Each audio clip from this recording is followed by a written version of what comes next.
Welcome back to No Alter Egos, the place for conversation without the mask. I'm your host, Trll Kennedy, and we are proudly broadcast live every Monday at 2 p.m. on WHPB 98.5 The Wire in Pine Hills, Florida, as well as WUVS 103.7 The Beat in Muskegon, Michigan.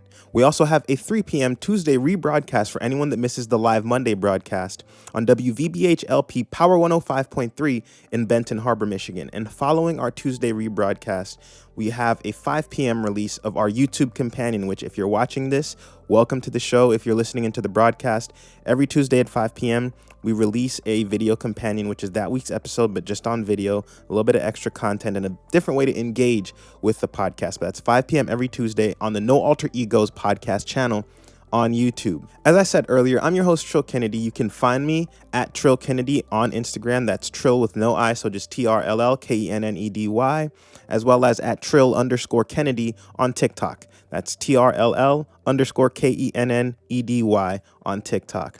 You can find the show to connect with the show in different ways, to reach out to me and just engage about the different topics that we do, whether it's on my personal page or on the show page. But you can find the show page at No Alter Egos on both Facebook and Instagram. And once again, that YouTube channel handle is the No Alter Egos podcast on YouTube. But to everyone that's been listening in from the beginning, as always, welcome back to the show. Thank you guys for being here. To everyone that reaches out every single week, thank you guys for reaching out and connecting. To anyone that, once again, if you're just curious about one of the topics that you hear about on this show, you want to engage a little bit deeper, as I said, feel free and don't be afraid to reach out to either my handles or the show's handles, which is once again at Trll Kennedy or at No Alter Egos, and that's on Instagram and on Facebook. And to anyone that's new listening into the show, each and every week, I do my best to bring you guys news stories that I think are not only important, but may not be talked about as much in the mainstream media, although there are certain events that are just dominating headlines that we have to discuss. But on a week-to-week basis, whether it's from the world of sports, politics, current events, and entertainment, I do my best to bring those stories to you guys as unfiltered as possible, because I know and understand that, especially in the modern world with the 24-hour news feed, a lot of times we get news that's really corporatized and curated. They tend to bury stories that aren't going to be as profitable to their bottom lines. And I want to make sure that we highlight the stories that really impact our day-to-day lives, or that have an impact that reverberates around the world. So to anyone new, that's what you can expect for the next hour here on the show. And to anyone that has been listening in from the past, you guys already know what's going on. This week, there's another great show that I have lined up for you guys. We're going to be talking about the United Surveillance of America. Now, there's a company called Shotspotter. You probably have never heard about them before, but they are listening in to everything that we do in certain municipalities. I believe it's 125 cities that they've managed to land contracts in. And we're going to get into details of what they do, how much those contracts are costing municipalities, and why you should be concerned about the fact that a private company can pretty much listen in and hear everything that's going on in our private and public areas of life as they work in coordination with law enforcement and the police to really just keep track of us. We're also going to be talking about the books that were banned in Florida in recent weeks. Over 54 math books, with more bannings on the way for referencing things like critical race theory and social emotional learning and things of that nature. Like, it's been really insane to kind of see what's going on, because we never think that 1984 or Fahrenheit 451 can happen to us until we're living in what seems like a milder version, because it's not as illustrative as it may be in those books. But we're still living in a time and era where anything that goes against the norm, and when I say the norm, I mean the really sanitized version of history that we've all been taught over the years, it's been that way, and it's been engineered that way on purpose by the politicians and leadership in control of local, state, and national governments. They decide the kind of history that we learn, and historically, they have worked to make sure that books that told the full truth, or even the truth in context, were not presented to us. That's why students like me grew up thinking Christopher Columbus was some sort of gallant hero, until you grow up and you read real history and understand the kind of monster that he was as he sailed lost through the Caribbean Sea, dominating and taking over various islands in the name of the Spanish crown. And that's just one example of history that's not taught. In this case, we're going to be talking about the fact that there are textbooks that are banned for referencing things like racial bias surveys and other things like that. Just really insane, off-the-wall stuff. Ron DeSantis is really doing a number here on the state of Florida, between the congressional maps, the educational fights, and all the things, the different things that's been going on. It's been really insane to kind of see it all just playing out and taking place. So we're going to get into that this week. I'm also going to be talking about our new subscription world. If you live in today's society, then you have a subscription, whether it be to Netflix, Paramount Plus, or one of the many other streaming services that are now available to consumers en masse. And while this has been a boon for business, it has hurt the pocket of us as people who are either consumers of content or just want to be able to access some of our favorite shows or entertainment that we had traditional access to via cable, which has just morphed itself into this new subscription-based model. We're going to get into that, what that means for your pocketbook, and how you can manage the cost of all these subscriptions that seem to be kind of taking over the digital space. And to wrap things up before we get into our final thought, I'm going to be talking about the book that I started reading this week, Operation Gladio. If that name is not familiar to you, I first heard about it on the show Archer. It's a comedy show on FX about a spy agency, and it was mentioned in passing in an episode. But this is an actual thing that took place. It's about the unholy marriage between the CIA, the Catholic Church, and the Italian and Sicilian mafias in the pursuit of stopping communism, even if it meant the spread of fascism around the world. A lot of details to get into about that. And so we're going to be talking about that in the What I'm Reading section this week. But thank you guys, as always, for being here and supporting us. And before we kick things off this week, I just want to give a huge shout out, as I always do, to the show's main sponsor, Born Saint Clothing, Apparel, and Merchandise. The world makes us sinners, but we are all born saints. For more information on Born Saint, you can find them on Instagram at brn.saint. They can also be found at www.Trll Kennedy, that's Trill with no I, so TRLLKENNEDY.com/shop on your mobile or desktop browsers to browse their latest releases and offerings to the public. And as always, for every purchase that you make, you are supporting a small independent business, and you're supporting an entrepreneur like myself who's really working to build something for my family and for my family's future. So welcome to the show. We have a great few segments coming up this week. Just want to thank everyone once again for being here. Looking forward to another great hour of conversation, just real talk about what's been going on in the world today. So stick around for more No Alter Egos. So the leadoff story this week is actually going to begin on a bit of a personal note for me. I feel like I don't share a whole lot just because there's certain things that I keep private, but there's something that is now public information that happened just around a week and change ago that has opened up my eyes to just some things that took place with certain family members. And so I'm going to dive into that and how it led to this larger conversation about police surveillance and this company Shotspotter. But before we get into that, what it is that I heard that even brought me to this conversation and to the story that I'm about to bring to you guys. So a little over a week ago, a cousin of mine posted a story on her Facebook page that showed another cousin, a younger cousin who I have not seen in almost a couple of decades now, not since he was a little child.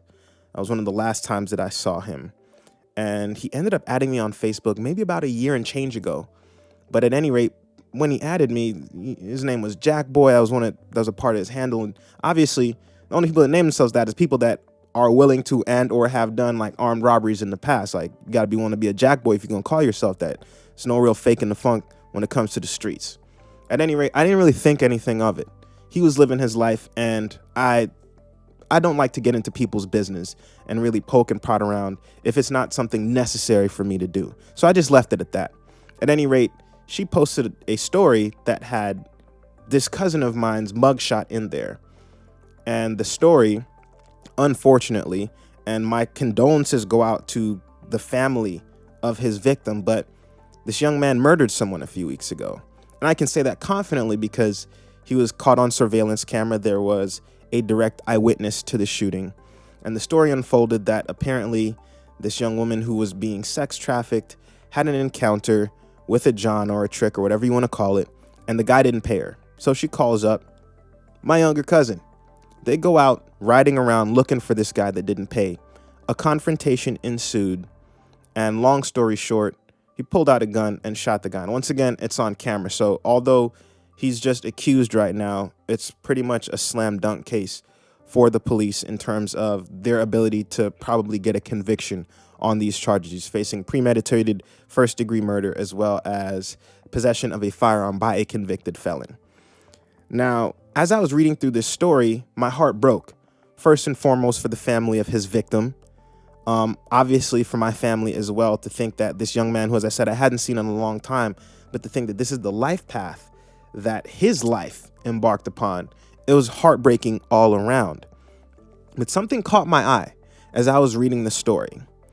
It said that around 9:45 in the morning, gunshot detection software, in conjunction with incoming 911 calls just a couple minutes later, confirmed that there had been a shooting in this specific section of this neighborhood in West Palm Beach, Florida. That's where a lot of my family still lives. That's where this guy was still living, well, over in Rivera Beach, but obviously Rivera, West Palm, they're right near each other.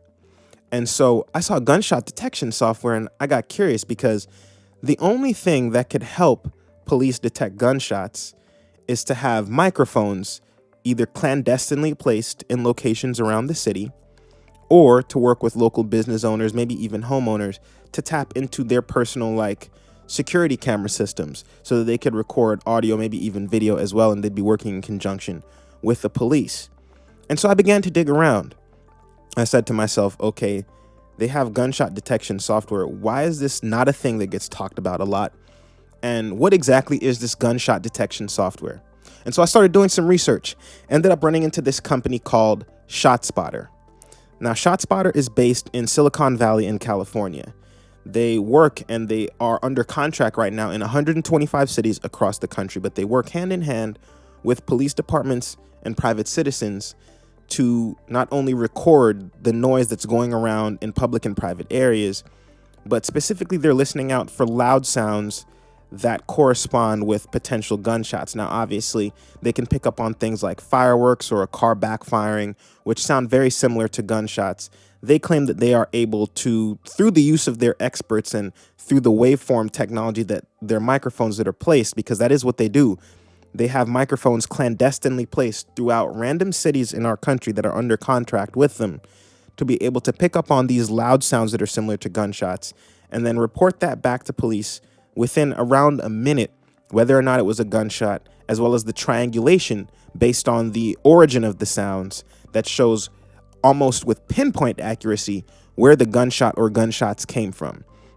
And so as I dug deeper, I learned that not only is ShotSpotter under contract with 125 cities, maybe even more at this point, but those contracts are extraordinarily lucrative, as much as $70,000 per square mile per year for each city that they're under contract with. So obviously, as you can imagine, if you have to cover 10 square miles or 20 square miles, you're talking about $700,000 to $1.4 million per year that this company is just gaining from one city contract at those rates, because that's the average price of the contract that they have with these cities and police departments that they've contracted with. And how it works is that they approach building owners, private homeowners, as well as business owners, and they say either A, can we place this microphone on your roof? It's a clandestine listening device. Or they tap into their existing security camera and audio capture systems to be able to report it back to the police precincts. And what happens is, with these private homeowners and all that, they have now secretly, and as I said, this is in over 120 cities, 125 at last count that they're under contract with, where they are clandestinely monitoring the sounds as well as the potential video from around certain areas that they then can use to track these gunshots. And they do it under the guise of, well, if we listen, we can help make the neighborhood safer. We can reduce gun crime violence by being able to track and monitor those neighborhoods where gunshots are most likely to come from, triangulate where they come from, maybe tap into security cameras and catch suspects before they're able to escape, also report it quicker to police, and the nearest squad vehicle can then access those potential gunshot sites with a little bit more ease, knowing that it only happened recently. So you're not, 10 minutes out. It's usually, as I said, a minute out from these gunshots where they report that they've happened. They can triangulate the source and get a squad car out there. And it's all done under the guise of keeping us safer. That's what it's always put out as. But once again, anytime you dig just even remotely beneath the surface and the veneer of what a company like this will put out to the public, what the police departments that they work with will put out to the public, you begin to realize the pattern of where these clandestine microphones get placed. And what I have discovered is that for many of the larger metropolitan cities like Milwaukee that they are under contract with, the listening devices are placed, guess where? In mostly Black, African American, or Latino communities in the city areas. That's where a lot of the concentrations of these random microphones that are placed, once again, to help this sound triangulation software detect where potential gunshots are coming from, that's where they're placed. They're surveilling mostly poor, mostly Black or Latino neighborhoods in the metropolitan areas that they're under contract with. It's an increased level of surveillance, and one that I have not yet seen get talked about on any of the major and mainstream news networks like a CNN, CNBC, Fox News, whatever the case may be, or not even CNBC because I think they're more on the business side, but MSNBC or CNN or Fox News or one of the other channels. I don't hear it getting talked about a lot. And that's one of those things that should let you know that they're looking to operate in secrecy. And moreover, as I said, I learned about this, or at least the rabbit hole for me started off reading this heartbreaking story about a relative who engaged in a heinous act, has thrown his life away, and has ended the life of another human being over what I'm sure, and I think that's what hurt even more. I'm sure it was over maybe $100, probably even less than that this guy lost his life for, that this kid is now going to prison for the rest of his life for. But that's neither here nor there. I say all that to say it was kind of neatly tucked away. They said the quiet part out loud as they were making this social media post about how they had apprehended a murderer off of the streets. They said the quiet part out loud. And I got to tell you, it's not even, I don't know how I feel about it. I'm disgusted over it. But this is how we slip, because this world is already dystopian enough. You know, from the things that we talk about on this show, you know how I feel about a lot of the world systems that go on, whether it's governmental forces, everything down to the way that we bank. There's corruption at every level of society. But to think that they are now clandestinely monitoring neighborhoods around the country, working with police departments to listen in. And one of the reasons I should make mention of this, why they actually don't even share where the microphones are placed, is because they don't want to endanger the lives of the private citizens that they get under contract with to place these microphones on top of their homes. Now, something that may need to be investigated in the future is if they sometimes are just placing the microphones without consulting homeowners or building owners and business owners or whatever the case may be. However, we do know at this time that they have microphones placed, right? They have microphones placed in random locations. They use those microphones to listen in for supposedly loud noises and sounds that could be construed as gunshots. And 3, the software itself is extraordinarily imperfect and misreports things like helicopters, things like fireworks and cars backfiring as potential gunshots all the time. Now, what they claim is that it actually doesn't. They do their best to weed those sounds out. But the truth of the matter is there are at least 40,000 cases just in one city alone where it took in noises that it purported to be gunshots, but there was no evidence that there were gunshots or gunfire that took place in those areas where it claimed there had been a gunshot. And so for all the claims that they may try and make about how it increases safety, that's also just not true on its face in terms of when you look at the data. There's an ebb and flow to the crime rate, to the gun crime rate in certain cities that they've been touting. Now in Milwaukee, they got the software back in 2010. So it's been around for the last 12 years at least in Milwaukee, and certainly in other cities for longer. In other cities, maybe they have more recent contracts. But they've been claiming that there has been a decrease in homicides and gun-related homicides in Milwaukee since they got there. But it's actually, as I said earlier, there's been an ebb and flow. So there was an increase, a decrease. It actually peaked in 2015 in Milwaukee. There's been a steady decline since then. But for this software company to try and claim that it's because they are clandestinely listening in to the American public and cooperating with police departments and law enforcement to make sure that even when we're out in public walking by people's houses, should a loud sound occur, then there's the potential and possibility that it's going to be reported that a gunshot happened in an area where we were. And for all the touting that they've been doing about how it helps police keep communities safer by getting them these gunshots and potential areas where gun crime has occurred quicker, getting them the source of the location of the sound quicker. It makes it safer. What it really does is it sends police on high alert into areas where purported gunshots have happened. But once again, because it sometimes misconstrues cars backfiring, loud noises like even helicopters being overhead, or even fireworks as potential gunshots, you have police that are showing up to communities after the fact, first and foremost, which is just a natural thing of police. We tend to think that the police protect us, but they don't. Police usually show up after something has happened, and then they do an awful job of, if you have stuff stolen, you know that reporting it to the police, you're probably not going to get your stuff back. If you have someone that gets killed, in fact, there's a 50-50 chance. Literally, the solve rate for homicides in our country, across the country, is 50%.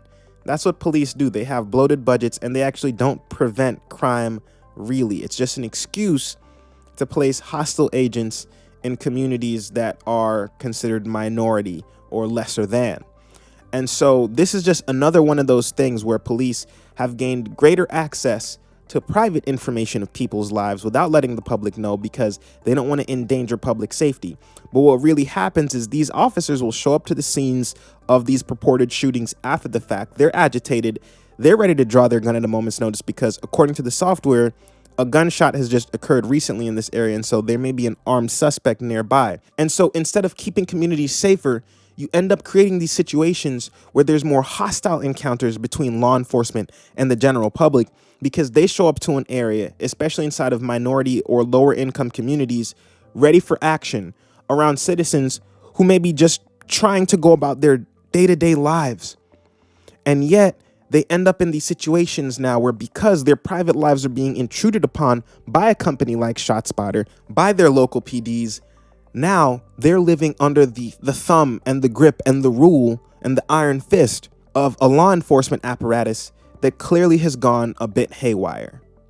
So I wanted to do a little bit more research into who Shotspotter is, who they are, what they do as a company, and why it is that they have been given legalized access to our private lives in terms of being able to listen in all around us, and why we haven't been told too much about what's going on with them as a company, and why we should even give our general and basic consent to something like this happening. Because the truth of the matter is, if I was given a choice and an option to, hey, like, you know, there's going to be clandestine microphones all around you listening in the areas that you are, it's for your safety, though, I'd say no, I don't need that. There's already enough cameras that are doing that. We already have things like facial recognition technology that identifies more black people as suspects in criminal databases than anything else. Like, there's all these things that I already have to kind of face dealing in modern life. And this is just another area where that surveillance state is now able to pick up on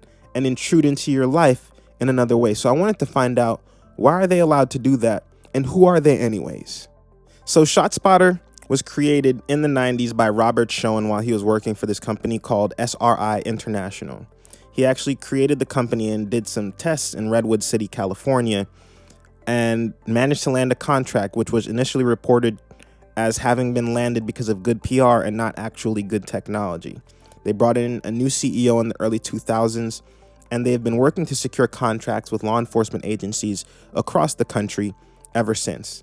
Now, the basis for the founding of Shotspotter was supposedly and purportedly in response to a rise in gun crimes and trying to find new ways, especially law enforcement was trying to find new ways to combat the rise in gun violence nationally. And so this company was deemed one of many answers to that question and that problem. And so as they have gone throughout the years, I stated this earlier, they have now secured contracts with over 120 cities and police departments across the country. And what they work to do is to get into small contracts with private homeowners and business owners to place their listening devices in these municipal areas.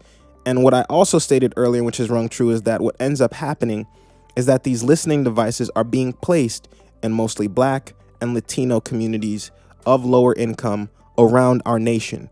And it's being done under the guise of increased public safety. Now, Why is it that ShotSpotter has landed these contracts? It's because they were one of the first actors and players on the scene. They were able to land the contract in Redwood City after the initial demonstration, and from there, they've just branched out and managed to build even more lucrative business for themselves. $70,000 per square mile per year. That's just an insane figure, but it's going towards the surveillance of the general public, as I stated earlier. And what I think is most important about this is that as a general public, do we really, are we really at that point now, as a general public, where we can just get surveilled without our consent? I know that we've lived in this Big Brother society for a while now. George Orwell spoke about it in the book 1984, which was written back in the 1930s, and people thought he was predicting the future. But no, he was speaking about conditions even back then, that people were being monitored back then. And all that's happened since is they've gotten better at more clandestinely monitoring us.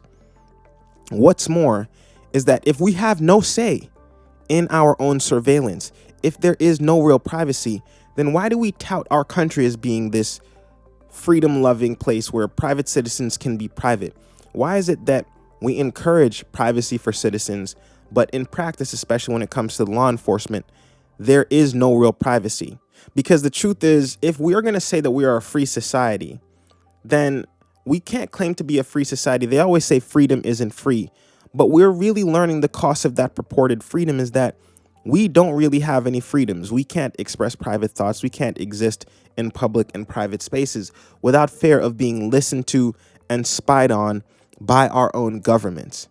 And this is just something I'm going to tie into this story, because not only is what ShotSpotter doing detrimental to public safety in terms of them taking away our ability to just live and exist inside of a free society without being listened to by the government, but they do so all while putting out these really lies about how effective and safe they have been at protecting citizens by listening in and providing this service to local law enforcement. But there's another element that ties into even this clandestine listening in by local law enforcement, and that's the fact that the FBI, and this was a report issued this past Friday, the FBI conducted 3.4 million searches on Americans' private communications data last year without warrants. They just looked through people's private data and communications in 3.4 million instances. Now, of those 3.4 million instances, clearly there's sometimes where they did multiple searches on one individual. So the figures on the actual number of Americans surveilled is probably going to end up a little bit lower than that. But the reality is our government doesn't need warrants or anything to spy on us. And that's why I said, at what point do we come to the realization en masse that, hey, this is not cool? We've reached the point in our society now, thanks to the Patriot Act by one George W. Bush in the wake of the 9/11 attacks, that they don't need a warrant to conduct surveillance on you. And I don't know, man. When I say stuff like that, as I say it out loud and you come to the gravity and realization of what you're saying, you say, well, what can we do? Because at this point, it's like Pandora's box. It's been opened and you can't get all the stuff back in. And even if you try and rein in programs like this, the first thing that they do is they say that you're anti-law and order, that you want chaos and anarchy. And it's like, no, I want privacy. I want my private communications to be private again. And I don't know how you feel about it. Let me know if you're watching this on YouTube in the comment section, or if you're listening into the live broadcast. Reach out to the show, or you can reach out to me. Let me know what you feel about this, because I'm disgusted. And it sucks that I had to come across a story like this while reading some tragic news, but I'm glad that I read it in the sense that I just learned exactly how much more surveillance of my own personal life and of your own personal life is going on. And I already thought that we were under a ton of surveillance. But at what point will enough be enough for the people running our government when it comes to scraping through every detail of our personal lives? Well, let me know what you think. As I said, you can drop a comment if you're watching this on YouTube, or if you're listening into the live broadcast. Reach out, send a message, drop a comment on one of our social media posts, letting me know what you think about the fact that our government is not only watching, but listening in, as well as going through our private communications without warrants and under contracts with these private entities, and corporations. We have more coming up though here on No Alter Egos, so stick around. So our second story today has to do with culture wars, social engineering, and the banning of textbooks here in Florida, how they are all related to each other, what that means for not only us here in Florida, but for the rest of the country, as what's been taking place here in Florida sort of serves as a standard and a model for other Republican-led legislatures around the country. Ron DeSantis has really been setting the standard in draconian authoritarian measures that are really aimed at altering the course of history, changing the history that's been taught, and stripping away the ability for people to be able to think critically for themselves. Let's start off with culture wars, where they even have come from and the relevance they have to everyday life. So America, the premise of this country was always one where we would build a coalition of some of the best and strongest people in the world. That's why immigration, especially in the earliest days of our country, was so encouraged. Now, granted, every single set of immigrants that have come into this country have had to face their own sets of hardships, from the Scots-Irish to the Irish to the European immigrants from Italy and other places that came over into places like New York. Like, all these people have faced discrimination and all kinds of things when they initially first came into this country. Real hardship. But what I think is most disgusting about culture wars is that they are the exact opposite. They represent a dichotomy between the idea of what America is supposed to be and what it actually is in practice. Because what we are taught is that this is supposed to be some kind of shining city on a hill, this melting pot of cultures and different people from around the world that can come together under a common identity, working towards a common goal of life, liberty, and the pursuit of happiness. That is what gets sold and advertised. Historically, it's what's been sold and advertised about this country, about our country, is that we are better and stronger together because we have such a diverse base of people. But in practice, what these culture wars illustrate is that there is a certain social identity that from the beginning has been deemed most acceptable, has been deemed the standard that immigrants should aspire towards and aim to achieve. And that should that leading hegemony here in this country ever have their position on the social ladder threatened, then they will work to make sure that those who are doing the threatening don't gain any kind of stature and status in society. So what do I mean by that? It started off with the aristocrats back in the colonies. And I spoke about this a little bit in an earlier podcast, but it's the fact that the wealthiest people in this country came to a certain point where they realized we're outnumbered. And this is how even race itself was invented, because people knew that people came from different tribes, and even as nation states came to rise and people had their different national ethnicities that they could tie to, but the idea that black skin and white skin or even brown skin or whatever the case may be made someone superior or inferior is really a new invention of the modern era. Really started up and popularized here in America, exported through the rest of the world, and we obviously can see the results of that mindset playing themselves out right now in countries around the world. But it started off with the American aristocracy, the original aristocrats in this country, saying that they needed to have a way to keep the masses divided amongst themselves, infighting amongst themselves, so that they would never ever wake up and realize that there was a giant grift taking place, that wealth was being extracted from them. And it's the same game 300-400 years later that's being played on the American public. Now, it's ramped up and metastasized, especially with the advent of Fox News, of Rush Limbaugh's radio show. Even with the television and radio, you had certain programs that were pushing these narratives. But as we moved into the modern age, they have gotten almost surgically precise with how they're able to foment and sow discord amongst the lower and middle classes of this country to their detriment, especially when you talk about conservative or Republican politics, because we have to remember there was a point where there was a liberal Republican as well as a conservative Democrat. These political ideologies didn't really cement themselves into one party or another until the 70s, 80s, and it's gotten worse, 90s and 2000s now. There's no such thing as a liberal Republican. And conservative Democrats like Joe Manchin are a dying breed. What's happened is the effective polarization of our country. Two sides of the same coin, but they really do represent extreme differences in ideals about how a society should be run. And these culture wars lead to what's happened here in Florida, in that people, instead of paying attention to the fact that our investment system, that Wall Street is essentially a house of cards, that there are people making money out of thin air to take money from other people. Like, when you dig especially into investment banking and just large scale banking, it's professionalized thievery.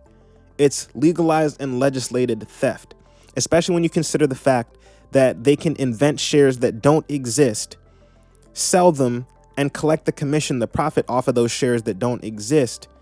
And all that happens is that people that try and claim their orders just get told the order can't be fulfilled right now. But this is a common practice. And anytime a company gets caught doing it, they just pay a small fine and fee and get right back to doing it. And while all that is going on, people are being taught that, oh, they want to have trans people running your kids' lives and teaching your kids to be this and that. Gay rights are really this agenda to destroy our children. And they have all these little talking points that are thrown out by the Tucker Carlsons and the Laura Ingrams of the world that people latch onto. And so they prey on people's ignorance to keep everyone else at each other's throats while wealth is extracted from this country. They're taking our peace of mind by having us angry at our neighbors. And instead of looking at the giant grift that's going on, we're distracted constantly. You have to be on the constant lookout for that, because if you're not, then you'll fall victim to the strategy as well. You'll be distracted from what's really going on in our country as well. And it's one of the things that I wanted to speak about today, is because these 54 math books being banned in Florida for containing things like critical race theory or social emotional learning or Common Core, they're not just being banned because they contain things that are harmful to children. They're being banned because of the metastasization or the metastasis of policies that are rooted in fear and ignorance. That, as I said, I feel like they're reaching a zenith at this point. It's really reaching a tipping point where at what point do we take a look at the people that are running the show and saying, you guys, not only do you have no clue what you're doing, you're making life actively and progressively worse for people. I'm so sick of people talking about social engineering when conservatives perform social engineering just as much as they claim liberals do. And they say liberals want to indoctrinate your children into thinking that gay and trans people, like there's all these things that they talk about, but they're doing social engineering even when they point that out too. They're engineering people to be far more ignorant, backwards, and fearful of each other. And why? Because it makes us easier to control and manipulate. And technically, they've tapped into a center of the brain that kind of we partially get addicted to. And that fear can kind of become this thing where we begin seeking out comfort. This is something that I've made mention of before in the past too, which is, factually speaking, the best state of mind to keep consumers in, people that you want to spend money, is to keep them fearful and afraid. Because them using their purchasing power to buy things restores a sense of control and ownership to them. And so if you want people to spend a lot of money, make them as scared as possible, because then they go out and spend money in droves to regain a sense of the control that they feel that they've lost when they're living and existing in this state of fear. And that's probably been the most egregious violation to me, is that people's ability to think for themselves, to just live amongst their neighbors peaceably, is disrupted constantly by the culture war distractions. So when they're telling you about the LGBT agenda, when they're telling you about leftists and communists and whatnot, what they're also doing in demonizing these people is telling you that you don't know who to trust in your country. Because now they've effectively split the country up 50-50 between Trump voters, hardcore Republicans, and the right, and then centrists and left-wing people, or maybe centrist people identify themselves more with right-wing leanings. What I do know for a fact is that this is not a sustainable model of government and democracy, which we all know that in America, we technically don't live under any kind of a democracy. It's a representative republic with the votes for president even coming from the electoral college as opposed to the actual popular vote. Like, there's all these little things that they have in place. But if you take a look at the stuff that they banned here in Florida, like one thing that I want to take a look at and say, why would you even ban this is social emotional learning. The idea that kids are supposed to empathize with the other children around them, learn to connect with their classmates and see them and see the differences in our humanity as a good thing, put themselves in other people's shoes, things that create strong, emotionally healthy adults are being banned. And you have to ask yourself why. That's why I spoke about social engineering. Because when you're aiming to create a generation of adults that are sociopathic, or at least more sociopathic than the previous generation, only concerned about themselves, where the individual is glorified as the most important thing, which is a foundational and root part of this country's democracy model, if you will, which is that the individual matters the most. When you leave out the collective and the whole, when you teach people the individual matters the most, you raise a generation of sociopaths. And if I'm being completely honest with you, I think that's the goal. Create an entire generation of people that emotionally aren't healthy, so they don't form proper relationships with other people. They just go about doing their jobs or their daily work, and they don't know how to properly empathize with people. And so when you keep people away from even something like empathy, then you can oppress others, unacceptables, undesirables, with less backlash, because people don't see the humanity in the other people around them. There's layers to this game. And as I said, culture wars have been propagated on this society since the days of the colonies. Colonial legislatures were passing anti-fraternizing laws, especially in like Virginia in the House of Burgesses. They were passing laws that banned black and white people from socializing together, from making interracial babies together. Like, these are all things that are part of the history. And when you strip away the teaching of that honest version of history, you strip away people's abilities to reconcile the past with the present and the potential future. You continue to perpetuate the injustices that you claim you want to stop. But all you're really doing when you pass these laws is creating more and more injustices, especially for kids that you've deemed unworthy of protection. Because when you signal that it's important to protect the feelings of one child, even if you're lying to them, then what you're also signaling is that there's another child whose feelings aren't worth protecting, even if it means telling the truth. And that's where we are. These culture wars have continued to perpetuate and propagate themselves. And with these recent bannings of the books here in Florida, one of the things that I think is the most scary proposition I can think about for this country is the fact that Ron DeSantis is considered a potential frontrunner for the presidency. I can tell you, as a Florida resident, as a Floridian, that would be horrendous for the United States of America. Ron DeSantis does not belong in the halls of power. I will be doing everything in my power to get him voted out of office come these midterms. But the truth is, that man's a monster. And he's just another monster of the monstrous caliber of people that have perpetuated these cultural wars on Americans for generations now, using puppets like Rush Limbaugh and Tucker Carlson to do just as much damage to people's minds as you would think the most skilled CIA interrogator or FBI interrogator would do to a criminal. They are working to break and control people's minds. They're working to keep us separated and living in alternative realities because it means that we're easier to control. It means that we're easier to manipulate, and that state of fear that they keep a lot of people in means that we're more apt and prone to spending money and putting money in the pockets of the people that work to control our thoughts. We have the future to think about. And so the banning of these books in Florida, at least in my opinion, is just the tip of the iceberg. There's much more that I think that they would like to do, but it's these things that are the test cases for how far authoritarianism can be pushed inside of our country without severe backlash.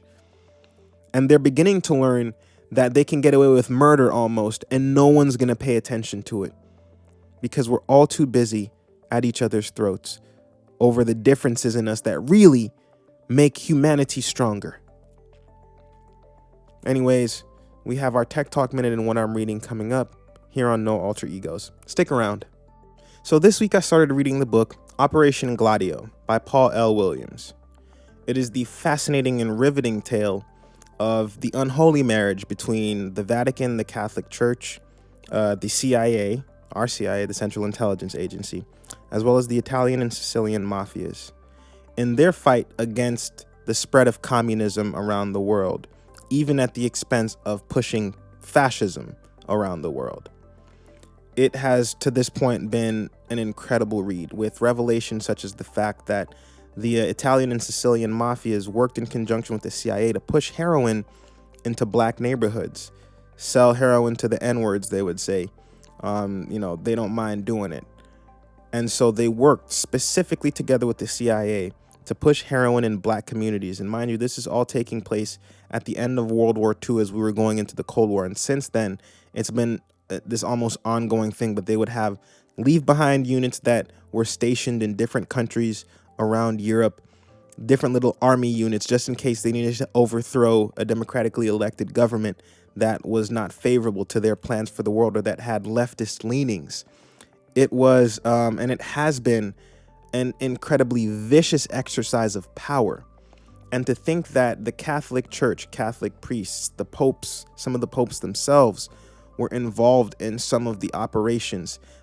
And this is just for your own edification. Look up Operation Gladio and the stay behind or the leave behind units and what they were really doing. You will be led down a rabbit hole that is extraordinarily deep, but that goes to show exactly how far people in power are willing to go to preserve that power and to ensure that the masses don't ever really come together. It has been an incredible read thus far, one that I would highly recommend anyone that is interested in history, real history, dark history, if you will, of just what really goes on our planet. And it goes to show that, once again, you just don't really know who you can trust in this world, because if an organization like the Catholic Church can get together with organized crime and then an intelligence agency to push fascism, to try and eradicate communism, even if it means pushing fascism, there's no low that they won't stoop to. And so I'll have a more complete synopsis as I get through the rest of the book. There's still more that I'm learning, but just know that this thing runs much deeper than you could have ever thought. And Operation Gladio has really given me extraordinary insight into how these organizations came together and decided that communism had to be stopped at all costs, and decided that they would do it even by military measures with political assassinations and different things to get that goal accomplished. Operation Gladio is out now on Amazon audiobooks on the Audible app. And so I'm going to post a link to that if you're listening to this on YouTube in the description below. If you're listening to the live broadcast, it'll be on the YouTube description. As I said, you can just go, and after 5 p.m. on Tuesday, you'll be able to find the video, as well as a link in the description of the video pointing you to Operation Gladio and being able to pull it up on the Audible app from Amazon. We're going to keep things moving, though, into our Tech Talk Minute, as well as our final thought for the day. So for our Tech Talk Minute this week, I want to talk to you about subscriptions. If you're like me, you remember the days growing up with your family when you had either DirecTV, Dish Network, or like Bright House, Comcast, whatever your cable subscription service was. This was how you usually consumed your content. And then one day, Netflix started mailing out DVDs, and it changed the way that we would consume, especially movie content, forever. Fast forward into the days of online streaming, which Netflix was a pioneer in that region. And we now live in a world where instead of paying for your cable subscription service, maybe you still do pay for that, but you're also paying for streaming services like Netflix, Hulu, Disney Plus, Paramount Plus, and all the other pluses that exist out there that are offering you supposedly exclusive content for a monthly fee. And it got me thinking about all the ways in which subscription-based business models have really taken the world over, and why they're really poisonous to the future. So let's think for a second about those streaming services. It used to be that you would pay for a cable service maybe $100 a month for something premium, but you pay that fee and you get all your favorite channels in one location. Maybe you pay $120 a month for cable plus internet, but it's all centralized in one place. And we used to hate the cable companies because, truth be told, they realized they had a monopoly or an oligopoly on how we were consuming content. So we initially saw services like Netflix as some kind of a boon. But if you think about how you're spending your money on subscriptions now, between services like YouTube TV or Sling TV, as well as Roku, as well as Netflix, Hulu, Disney Plus, Paramount Plus, the short-lived CNN Plus, HBO Max, and others, we've now reached a point where we're paying just as much, if not more, for the same content we used to access for one monthly fee. Outside of that, car companies specifically like Tesla and BMW, have been experimenting with subscription models for features inside of their car. So whereas you used to pay a flat fee for a car like a BMW and you get your heated leather seats and interior and all this, they're making features like that now optional, and the companies have the ability to turn them on and off remotely using installed software and the internet, where if you don't pay your subscription fee for your heated seats inside your BMW, they can shut that feature off and you just wouldn't be able to heat the seats up anymore. Now, granted, that is just one superfluous example, but I'm saying all that to say that subscriptions have really begun to ruin how we are just living our everyday life. A lot of these tech companies, especially, like I found that in trying to find a workout journal, which is, this is a true story. I was trying to find a workout journal and it was a struggle to find one that would cost me less than $99 for the year that wasn't subscription based. I ended up finding one. It's called Gym Book. I highly recommend it. It's $8. It's a one-time fee for full access to the features. I'll put the little logo up here inside the YouTube video. But something like a Gym Book was a gem that I ended up finding in the desert, because at every turn to try and find a fitness journal or a workout companion app, I was being sold on having to subscribe and pay year after year to just have access to journaling and tracking my workouts, maybe getting some workout recommendations. But as someone who has been a regular gym user for quite some time, like I know my way around the gym. I don't even need the recommendations as much. And I still found it was borderline impossible to just find something where I could pay a one-time fee, get the features, and not have to pay repeatedly for the privilege of journaling my workouts. What can we do to combat this though? Leave. At the end of the day, if you cancel your subscriptions and stop paying these fees, the companies will realize that they have to stop suckering so many of us. It's the reason why Amazon and Netflix right now are reporting not only a loss in subscribers, same thing with Facebook, but a loss in their user base as well. So when you say subscribers and users, not every user is going to be paying the subscription fee, but there's a ton of subscribers. Netflix lost several 100,000 subscribers. Facebook lost several million subscribers. Amazon reported much lower quarterly earnings. Up to 12.5% of the stock value was actually wiped out in light of those first quarter earnings from Q1 of 2022. And the more that we tell these companies, no, you can't just dip your hands into our pocketbooks into perpetuity, is I think the more that we'll see a shift back into normal and traditional standards and practices of how we as people should be treated as consumers and customers. Because I, for one, I'm sick of having to pay a recurring subscription fee for everything under the sun. That's not how good business should be. And no matter if they found this grift or this way that they can continue to take money from us over time, we can punish those companies by putting a stop to that, decreasing their revenue, and letting them know that as consumers, we won't stand for them having their hands in our pockets repeatedly. It's been our Tech Talk Minute. We have our final thought coming up as we get ready to wrap up this hour of No Alter Egos. Stick around. My final thought for the day as you go through the rest of this week, and I hope you take with you, is that forgiveness is everything. It doesn't mean that you have to forget. We have to learn to forgive those who harm us. But it does not mean that we have to be naive enough to give them continued access to us, nor does that denial of continued access mean that we haven't really, truly, and fully forgiven them. There's something about self-preservation where we have to learn after a certain point, and this is something that I'm learning and embracing more and more each day, is that when someone shows you who they are the first time, believe them. And you can forgive someone that has harmed you, that has hurt you, that has caused you pain, and at the same time, you don't have to invite them back into your life. They don't have to be a presence in your life. And if you give these people the free will and permission to come back in, chances are they'll just repeat the havoc and destruction that they caused along the way. So my final thought for you for this week that I hope gives you peace of mind as you go through this week is forgive those who hurt you. You can forgive them and let go of the hurt and the pain and the trauma, at least as much as possible. But you don't have to forget. You don't have to be naive. You don't have to be dumb and allow people back into your lives that have shown that they're willing to hurt you. And that is just as much a part of forgiveness and self-preservation as is the act of letting go of the hurt and pain that they originally caused. So as you go through this week, learn to forgive and know that with that forgiveness territory doesn't mean that you have to give someone access to you again or let them back in close. You don't have to forget what happened. You can just let go of the hurt that's attached to that memory while still remembering it. Go through this week. Forgive those who hurt you. Apologize to those who you hurt. Take care of yourselves. And as always, God bless. Looking in the mirror, I know I'm imperfect, just like everybody else I know. Most times I wish the world looked beneath the surface, but I guess that's how life goes. Had to learn to love myself this time around. Pop a bottle and then take a sip just because. Book a flight and then take a trip just because. Love myself just because.